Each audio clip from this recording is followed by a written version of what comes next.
আসসালামু আলাইকুম এভরিওয়ান, কেমন আছেন সবাই? নিশ্চয়ই ভালো আছেন। লস অ্যান্ড লয়ার্স এর আরেকটি নতুন ভিডিওতে আপনাদের সকলকে স্বাগত জানাচ্ছি।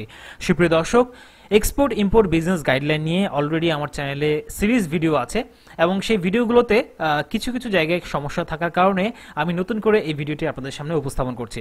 সুপ্রিয় দর্শক, চলুন শুরু করা যাক আমাদের আজকের ভিডিও। আমরা আজকে আমাদের এই এক্সপোর্ট ইম্পোর্ট বিজনেস গাইডলাইনের প্রথম পর্বে আলোচনা করব যে এক্সপোর্ট ইম্পোর্ট কি এবং এক্সপোর্ট করতে বা রপ্তানি করতে আপনার কি কি ডকুমেন্টস প্রয়োজন হবে। তো প্রথম চলুন জেনে নেওয়া যাক যে এক্সপোর্ট এবং ইম্পোর্ট কি। এক্সপোর্ট ইম্পোর্ট বিজনেস বাংলায় যাকে আমরা আমদানি রপ্তানি ব্যবসা বলে থাকি, এটি মূলত একটি আন্তর্জাতিক ব্যবসা। অর্থাৎ আমরা নিজ দেশ থেকে কোনো পণ্য বা সেবা বিশ্বের বিভিন্ন দেশে পাঠিয়ে বৈদেশিক মুদ্রা অর্জনের মাধ্যমে যে ব্যবসা করে থাকি সেটাকেই আমরা এক্সপোর্ট বা রপ্তানি ব্যবসা বলে থাকি। অন্যদিকে বিদেশ থেকে দেশের বিভিন্ন ধরনের পণ্য বা সেবার চাহিদা মেটানোর জন্য পণ্য বা সেবা নগদ অর্থের বিনিময়ে ক্রয় করাকেই আমরা ইম্পোর্ট বা আমদানি বলি। আর এইসব পণ্য বা সেবা ক্রয় করে দেশের বাজারে কিছুটা লাভের মাধ্যমে বিক্রি করে যে ব্যবসা পরিচালনা করে থাকি সেটাই হচ্ছে ইম্পোর্ট বা আমদানি ব্যবসা। সো প্রিয় দর্শক, চলুন জেনে নেওয়া যাক এক্সপোর্ট বা রপ্তানি করতে কি কি ডকুমেন্টস প্রয়োজন হয়। আমরা আগামী পর্বে আলোচনা করব যে ইম্পোর্ট বা আমদানি করতে আপনার কি কি ডকুমেন্টস প্রয়োজন হবে। এক্সপোর্ট বা রপ্তানি ব্যবসার জন্য ডকুমেন্টসের তালিকা এবং ইস্যুইং অথরিটি বা প্রদানকারীর নাম। সো প্রথম ডকুমেন্টস যেটা আপনার প্রয়োজন হবে সেটা হচ্ছে ট্রেড লাইসেন্স। এক্সপোর্ট ইম্পোর্ট এই দুই ক্ষেত্রেই আপনার এই ট্রেড লাইসেন্স প্রয়োজন হবে এবং এই ট্রেড লাইসেন্সটি আপনি কোথা থেকে পাবেন? আপনি যদি সিটি কর্পোরেশনে বসবাস করে থাকেন তাহলে সিটি কর্পোরেশন থেকে, আপনি যদি ইউনিয়ন পরিষদের আন্ডারে বসবাস করেন তাহলে ইউনিয়ন পরিষদ থেকে, আপনি যদি পৌরসভায় থাকেন তাহলে পৌরসভা থেকে আপনাকে এই ট্রেড লাইসেন্সটি সংগ্রহ করতে হবে। আর একটা ট্রেড লাইসেন্স করতে কি পরিমাণ খরচ হয়? একটা ট্রেড লাইসেন্স করতে আপনার হচ্ছে খুব বেশি না, বড় জোর 6 থেকে 15,000, ডিপেন্ড করবে আপনি কোন জায়গা থেকে ট্রেড লাইসেন্সটি করছেন এবং আপনার কয়টা বিজনেস আপনি সেই ট্রেড লাইসেন্সে অন্তর্ভুক্ত করবেন, সেই বিষয়গুলো কিন্তু ম্যাটার করে যে ট্রেড লাইসেন্সটি করার ক্ষেত্রে। সো আপনার অবশ্যই ট্রেড লাইসেন্স প্রয়োজন হবে এবং এই ট্রেড লাইসেন্স করার জন্য আপনার খুব বেশি আসলে ডকুমেন্টসের এখানে প্রয়োজন নেই। আপনি অ্যাপ্লিকেশন ফর্ম এবং হচ্ছে আপনার ট্রেড লাইসেন্সে আপনার ব্যবসাটি যেখানে পরিচালনা করবেন সেখানকার একটা রেন্ডিট, আপনার ছবি এবং ফর্ম, এগুলো দিয়ে আপনি আপনার ট্রেড লাইসেন্সটি করতে পারবেন এবং এক্ষেত্রে আপনার খরচ 6 থেকে 15,000 টাকার মধ্যে পড়বে। এটা ডিপেন্ড করবে আপনি কোথায় ট্রেড লাইসেন্সটি করছেন তার উপরে। তো একটা বিষয় ট্রেড লাইসেন্সের ক্ষেত্রে আমি বলে রাখি, সেটা হচ্ছে এক্সপোর্ট ইম্পোর্ট বিজনেস করতে গেলে আপনাকে অবশ্যই ট্রেড লাইসেন্সে আপনি যে বিজনেসটি করবেন সেই বিজনেসের পাশাপাশি আপনাকে এক্সপোর্ট ইম্পোর্টটি উল্লেখ রাখতে হবে যদি আপনি এই এক্সপোর্ট ইম্পোর্টের লাইসেন্সটি করতে চান। যেমন আপনি যদি জেনারেল ট্রেডার হিসেবে, যেমন আপনি হচ্ছে মুদির দোকানের মধ্যে সব কিছুই সেল করবেন বা আপনি সকল ধরনের প্রোডাক্টই আপনি সেল করবেন, আপনি খুচরা কিনে পাইকারি কিনে এনে খুচরা বিক্রি করবেন, তাহলে আপনি জেনারেল ট্রেডার হিসেবে একটা বিজনেস ক্যাটাগরি রাখবেন এবং সেই সাথে আপনি এক্সপোর্ট ইম্পোর্ট অবশ্যই রাখবেন ট্রেড লাইসেন্সের মধ্যে। সো অতএব দুইটা জিনিস আপনাকে কনফার্ম করতে হবে, যে একটা হচ্ছে আপনি জেনারেল ট্রেডার হিসেবে করছেন এবং অন্যটা হচ্ছে আপনি এক্সপোর্ট ইম্পোর্ট হিসেবে করছেন। তো ট্রেড লাইসেন্সটি আশা করি আপনারা সকলে বুঝতে পেরেছেন। এরপরে আপনার যেটি লাগবে হচ্ছে ইটিন সার্টিফিকেট। ইটিন সার্টিফিকেটটি আপনার এক্সপোর্ট ইম্পোর্ট দুই ক্ষেত্রেই লাগবে। এটি আপনি পাবেন জাতীয় রাজস্ব বোর্ড বা এনবিআর থেকে এবং ইটিন সার্টিফিকেটটি আপনি অনলাইনেই করতে পারবেন। এটি খুবই সহজ ইটিন সার্টিফিকেট করা। আপনি 10 থেকে 15 মিনিটের মধ্যে আপনার ইটিন সার্টিফিকেটটি করে ফেলতে পারবেন। এরপরে ভ্যালু অ্যাডেড ট্যাক্স সার্টিফিকেট বা ভ্যাট সার্টিফিকেট যেটি আছে, এটিও আসলে এনবিআর থেকে প্রদান করা হয় এবং এই ভ্যাট সার্টিফিকেট করতে আপনাকে বেশ কিছু জিনিস আপনাকে তৈরি রাখতে হবে। আপনাকে ট্রেড লাইসেন্স, ইটিন সার্টিফিকেট, এরপরে হচ্ছে যে আপনার ভ্যাটের যে রেজিস্ট্রেশন ফিস, এই জিনিসগুলো আপনার প্রয়োজন হবে। এছাড়া আপনি যদি কোম্পানি হন তাহলে সেক্ষেত্রে আপনার আরজিএসসি নিবন্ধনের কপি লাগবে। তো এরকম আরও বেশ কিছু জিনিস লাগবে যেটা আমরা যখন ভ্যাট নিয়ে আলোচনা করব, একটা সেপারেট ভিডিও করব, তখন আমরা সেখানে প্রদান করব। এছাড়াও আমার ভ্যাট নিয়ে ভিডিও সিরিজ আছে, আপনারা সেখানেও দেখতে পারেন যে ভ্যাটের জন্য কি কি ডকুমেন্টস প্রয়োজন হয়। 4 নম্বরে আপনার যেটি প্রয়োজন হবে সেটি হচ্ছে ইআরসি বা এক্সপোর্ট রেজিস্ট্রেশন সার্টিফিকেট।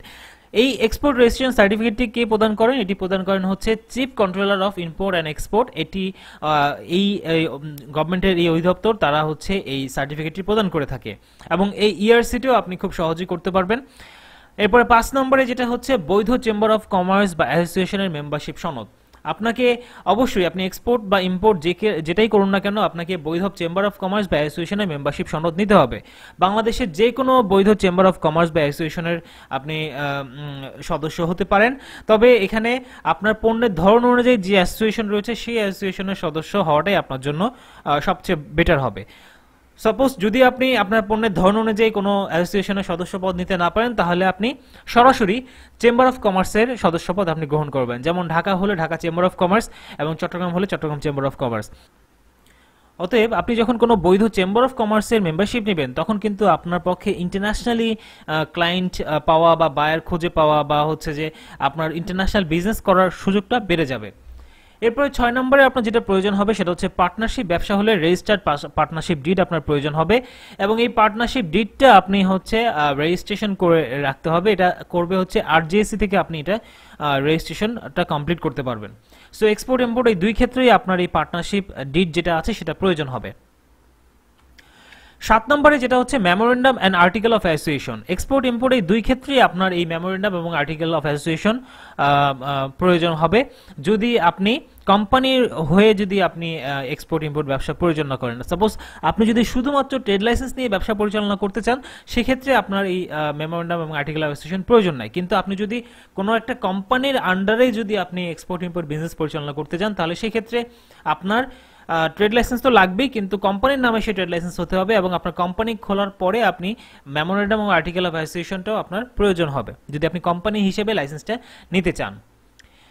8 নম্বরে হচ্ছে certificate of incorporation. That means company খোলার পরে আপনাকে যে সার্টিফিকেটটা দেওয়া হয় সেটাই হচ্ছে সার্টিফিকেট অফ ইনকর্পোরেশন এবং এটি প্রদান করে আরজিএসসি বা register of joint stock and firms. 9 নম্বরে যেটা লাগবে আপনার ব্যাংক সলভেন্সি সার্টিফিকেট। আপনি এক্সপোর্ট ইম্পোর্ট এই দুই ক্ষেত্রেই আপনার লাগবে। যে ব্যাংকে আপনার ব্যবসায়িক অ্যাকাউন্ট বা কারেন্ট অ্যাকাউন্ট রয়েছে সেই অ্যাকাউন্টটি আপনি হচ্ছে এইখানে সেই অ্যাকাউন্ট থেকে আপনি সলভেন্সি সার্টিফিকেটটি প্রদান করবেন।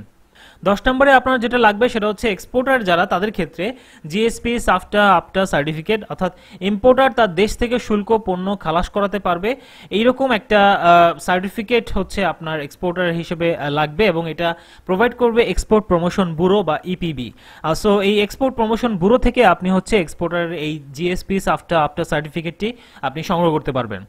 11 নম্বরে আপনার যেটা প্রয়োজন হবে এক্সপোর্টের ক্ষেত্রে যাদের ফ্যাক্টরি আছে তাদের ক্ষেত্রে পরিবেশ ছাড়পত্র এটা অবশ্যই লাগবে এবং এটা প্রোভাইড করবে পরিবেশ অধিদপ্তর। 12 নম্বরে এক্সপোর্টারের ক্ষেত্রে যাদের ফ্যাক্টরি আছে অর্থাৎ যে সমস্ত এক্সপোর্টার ফ্যাক্টরি পারপাসে হচ্ছে এক্সপোর্ট লাইসেন্স বা ব্যবসা পরিচালনা করবেন তাদের ক্ষেত্রে আপনার ফায়ার সেফটি লাইসেন্স প্রয়োজন হবে এবং এটা প্রদান করবে fire service and civil defence.